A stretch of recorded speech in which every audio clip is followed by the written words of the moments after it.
Is the deep state trying to engineer a civil war in America? Sure looks like it. Stay tuned and I'll tell you more. Welcome, everybody, to another episode of Behind the Deep State. I'm your host, Alex Newman, senior editor at the New American Magazine. It sure looks to me like the deep state is propagandizing and priming the American people for a brutal civil war.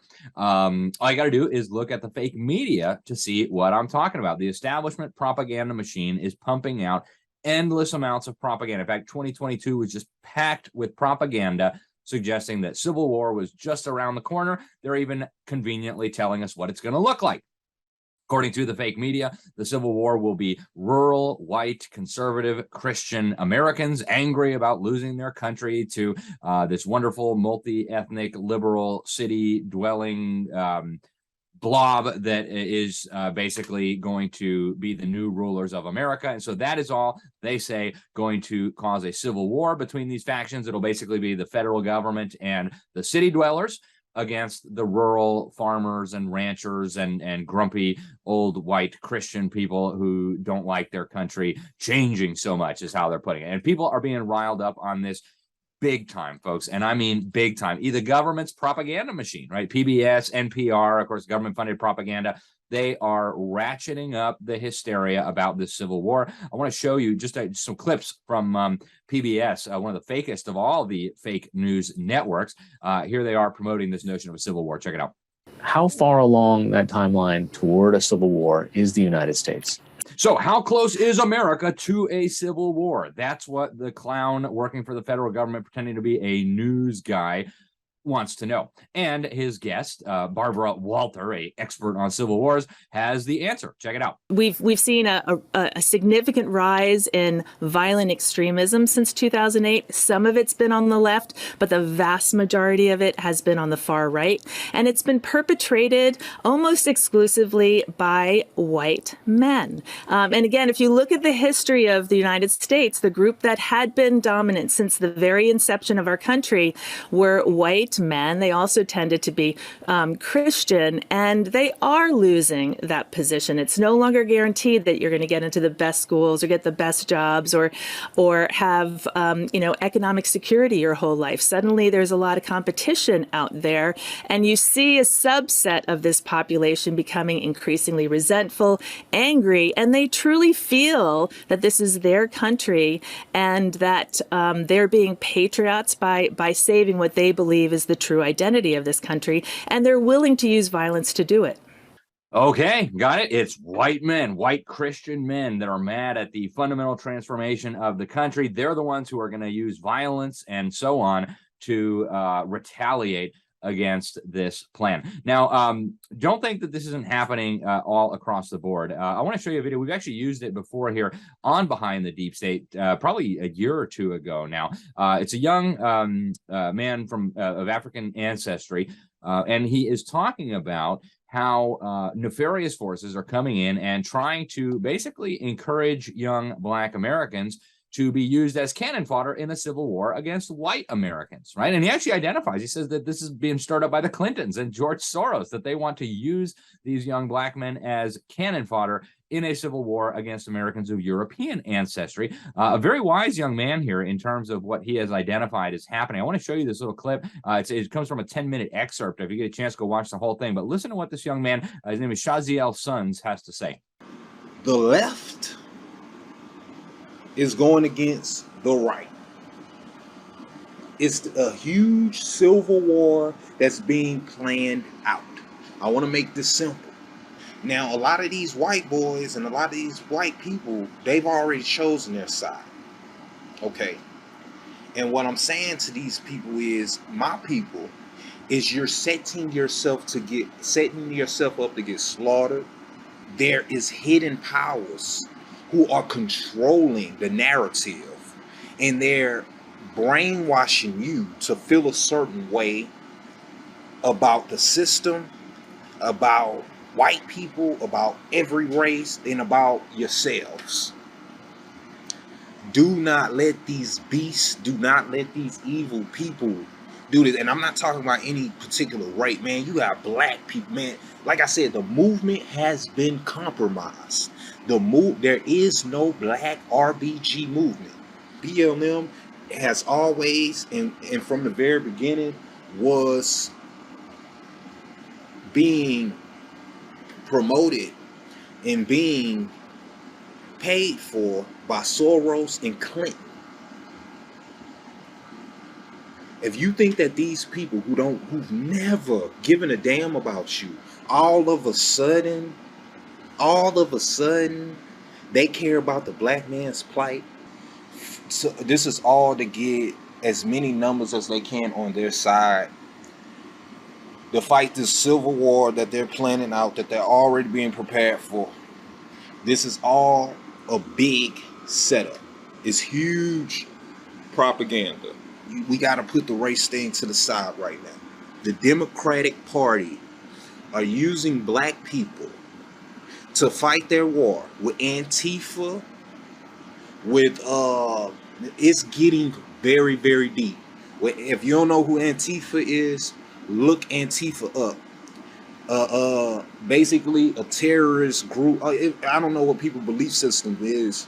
You can call them what you want to call them. All right. So they are stirring up a civil war. They are trying to manipulate Americans of all colors, creeds, melanin content levels into believing that we need to have a civil war. Okay, this is very, very deliberate. And actually, this propaganda is working. Okay, Business Insider actually had a poll back in October of 2020 showing that most Americans believed the United States was already in a cold civil war. And NPR reported on this. The University of Virginia's Center for Politics gave out a poll, and it also showed that most people who voted for Trump believed that their state should secede from the Union. That same data showed that 41% of Biden supporters thought it might be a good time to split the country. Okay, NPR was reporting all this. We're getting all kinds of this propaganda, folks. Daryl West, he's with the Director of Governance Studies at the Brookings Institution, and William Gale, Senior Fellow in Economic Studies, also at the Brookings Institution. Brookings Institution is a key deep state front group. Their lower level senior fellow minions probably they're not really connected to the actual deep state, but they certainly do their work. And they're arguing pretty openly that America is headed for a civil war. In this NPR article, they quote some of this work from these two. And they say that, direct quote, today's toxic atmosphere makes it difficult to negotiate on important issues, which makes people angry with the federal government and has helped create a winner-take-all approach to politics. Okay, when the stakes are so high, people are willing to consider extraordinary means to achieve their objectives. And they go on to talk about these extraordinary means. They're saying America has an extraordinary number of guns and private militias, right? Wow, 400-something million guns in private hands. And they say these semi-automatic weapons, like 20 million of the total, making for a highly armed population with dangerous capabilities. And they are correct, right? I believe this is being deliberately engineered, folks. We've talked about the Marxist strategy, the Hegelian dialectic, where you have the antithesis and the thesis, and what you really want is the synthesis, so you control both sides, conflict, and presto, you end up with the synthesis. I believe that's what's happening here. And NPR goes on to point out the most meaningful geographic separation in our society is no longer as tight as north, south, east, west. It is what? Urban and rural, right? Or metro versus non-metro. And then they go on to, the white conservative Republicans and the multi-ethnic liberal Democrats, right? Which of course is a lie. It's all part of their narrative, but that's what they want. The Financial Times also had a very interesting article. This came out in 2022. It's a review of 3 major books by establishment hacks promoting this idea that a civil war is coming. Is America headed for civil war? And they say in the intro, a clutch of books makes an alarmingly persuasive case that warning lights are flashing redder than at any point since 1861. The books they cite are this one by Barbara Walter, How Civil Wars Start and How to Stop Them. Again, you just saw her earlier saying we're close to civil war. White Christian Americans are the ones who are going to do it. Then they've got another one, this one by Jonathan Martin and Alexander Burns. It's called This Will Not Pass, Trump, Biden, and the Battle for America's Future. And then the third book, The Next Civil War, Dispatches from the American Future by Stephen Marche, or Marsh, or however you say his name. So this is a major narrative that's being pushed out by the establishment. It was all over the place in 2020, 22. And here's what they said in this Financial Times piece. Even before Trump won the 2016 election, political analysts were warning about the erosion of democracy, the drift toward autocracy, the paralyzing divisions caused by Trump's failed putsch of January 6th, right? January 6th, that's a big part in this fake Civil War narrative, sent America into dangerous territory, right? Polls show Republicans believe, without evidence, they have to throw in there, which is totally ridiculously false, that the election was stolen by Democrats backed by the so-called deep state, the Chinese government, rigged Venezuelan voting machines, etc. And then they point out that in these books, they're making the argument that we're headed to a civil war. One of these books, according to Financial Times, actually quotes a senior Democrat, Joe Biden, telling a senior Democrat, "I certainly hope my presidency works out. If it doesn't, I'm not sure we're going to have a country." Well, no big deal, right? No country. Folks, this is why this is being engineered. They don't want there to be an America anymore, and they would much rather see us collapse in on ourselves. They can write in the history books, see, they tried that crazy freedom thing. They tried that God-given rights thing. They tried this, Christian nation thing. They tried this gun rights thing, and look what happened. It descended into a smoldering pile of rubble, very much like what they did in Libya, Syria, etc. And here they continue with the narrative, right? Republicans are white, small town, and rural. Yeah, there you go again, right? And then they go on to say Democrats are now urban and multi-ethnic.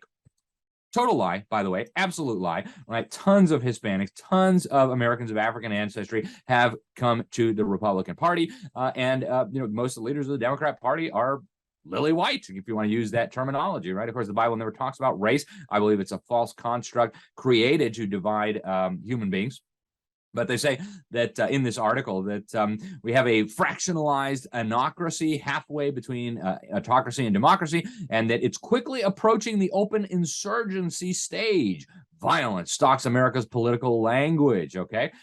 They say this Stephen Marsh, he writes in this next Civil War thing, he says that America is one spectacular act of violence away from a national crisis. And it's true. We'll talk about that. They say the number of right-wing militias is exploding. White supremacist sentiment is now in law enforcement agencies. Oh, my goodness. They say the number of potential armed insurgents. You got left insurgents group, Black Panthers, etc., that caused a panic in the 1970s. So what would a 21st century U.S. Civil War look like? Well, nothing like the first time. Again, they get back to this really ridiculous narrative that they're pushing. Right? They say that these insurgents will slip in and out of the shadows, communicating on message boards and encrypted networks. They'll meet in small groups in vacuum repair shops and along retail strips, in desert clearings along Arizona's border, in public parks in Southern California, or in the snowy woods of Michigan, where they will train to fight. Oh, it sounds so terrifying, right? Even the foreign propaganda press is pushing this, right? Here's the UK fake Guardian. Is the U.S. headed for a second civil war? And again, the polls have been steadily moving in this direction, right? In 2018, Rasmussen had this poll that said 31% of likely voters thought the U.S. would have a second civil war sometime in the next 5 years. 11% thought it was very likely. 59% said it was unlikely, but only 29% said it was not likely at all. Interesting, right? Very interesting. So, folks, what we have to be concerned about right now, I believe, is efforts to stir up this hatred. Right? They want you to think that the enemy is your neighbor. It's the Democrat. It's the people down the street. It's the city dwellers in New York, or the country people out in Nebraska and Kansas, right? Those people are not your enemy, okay? They may have different political views. They may have been brainwashed in a public school. They may be drinking too much propaganda from the sewer that is the Communist News Network, better known as CNN. But these people are misinformed. If they knew what was going on, they would not be thinking that you are the problem. I think what we really need to be concerned about is the possibility of fake, false flag, or orchestrated terrorism, or some useful idiot being whipped up into a frenzy and then going off and doing something stupid that then the media would magnify. Now, the Human Rights Watch actually did a really interesting study, and they found that almost every high-profile domestic terror case across America since the September 11th attack featured the direct involvement of government agents or informants. In some cases, they say, virtually the entire terrorism plot from start to finish was actually led and financed by government operatives, okay? We saw this recently in Michigan. Yeah, they finally got a conviction of one or two of these boneheads. But if you look, a lot of these people were actually released by the jury because what they said was this was not a terror plot. This was a bunch of clownish FBI goons convincing a bunch of doofuses to say stupid things on a wire. Okay. The government has a long history of trying to plan false flag terrorist attacks. Of course, we have Operation Northwoods, where the Department of Defense, this was 50, 60 years ago, they were going to use terror attacks against targets here in the United States or foreign targets. One scenario they envisioned was shooting down, and by the way, we have the documents about this, folks. John F. Kennedy refused to sign off, but they talked about shooting down an airliner. They talked about bombing my hometown of Miami. They talked about sinking a boat full of refugees. And here is part of the document. They say the desired resultant from the execution of this plan would be to place the United States in the apparent position of suffering defensible grievances from a rash and irresponsible government to develop an international image of a threat to peace in the Western Hemisphere, right? So that we could start a war. There was another one, CIA Operation Mongoose. Again, we have declassified documents on this. They talked about developing a fake terror campaign in Miami or in Washington. They talked about sinking a boatload of Cubans. They talked about all kinds of, blowing up bombs, publicizing it, arresting Cuban agents, and then releasing fake documents showing that this was an attack. Folks, this is incredibly significant. And if you don't understand this history, you are ripe for being deceived. So, be very, very careful. I believe that the establishment wants us to have a civil war. I believe that they want to see Americans killing each other. They want Americans to turn on each other, right? Jesus said it very, very clearly in the Bible. A kingdom divided against itself cannot stand. In fact, in one verse, he says, a kingdom divided against itself will be laid waste, will be brought to desolation. They need Americans divided. They need Americans to think that it's Democrats or it's Republicans or it's black people or it's white people or it's Catholic people or it's Jewish people or whatever, to avoid us uniting around the principles that our nation was founded on, the idea that God created us, the idea that God gave us rights, the idea that the purpose of government is to punish violations of these rights, murder, thievery, etc. Right? It's a trap, folks. It is an absolute trap. Now, in this, one side may look like a side that you agree with more, right? It may look patriotic and Christian, or if you're a left-winger, it may look, revolutionary and anti-capitalist, whatever, right? They need people to believe that this is legit, that this is a good idea, and so they will try to manipulate people into falling in one side or the other, right? They'll tell black people that they're under attack by white people. They'll tell white people that they're under attack by black. I mean, all kinds of madness. And folks, we need to be very, very careful. Okay. I believe that they are laying the groundwork. And if you go look at the propaganda for a civil war, I mean, it's just almost endless, the number of examples that you can find, right? I want to read just a few of these headlines here, right? So here's in the Cap Times, my New Year's resolution, save America from civil war. Right here, you've got in 92ny.org, 2 years after insurrection, a conversation with Dr. Barbara Walther and Farai Chideya. Here's Business Insider. Want to prevent a civil war? Regulate social media algorithms. Oh, okay, that's cute. Right here is Brookings EDU. I mentioned these guys, William Gale and Darrell West. Is the U.S. headed for another civil war? September of 2021. Here's a BU Today. BU Historian Answers. Are we headed for another civil war? Okay. Right here is the New York Magazine, New York Intelligencer. How close is the U.S. to civil war? About 2/3 of the way, Americans say. All right. So, folks, they are not messing around here. They are grooming us for this. And we need to be very careful not to fall in the deep state trap. Your fellow American is not your enemy. Okay, the deep state is trying to destroy our country, enslave our children, and build a totalitarian one world order. And they need us turned against each other to be able to accomplish that. So that's all we have time for today. Thank you so much for watching. This is Behind the Deep State. I'm your host, Alex Newman, senior editor of the New American Magazine. Hopefully you can join us next week. Until then, God bless you all. They say I'm part of a global plan. I don't think so. It's too hot. It's too cold. You know what? The weather changes.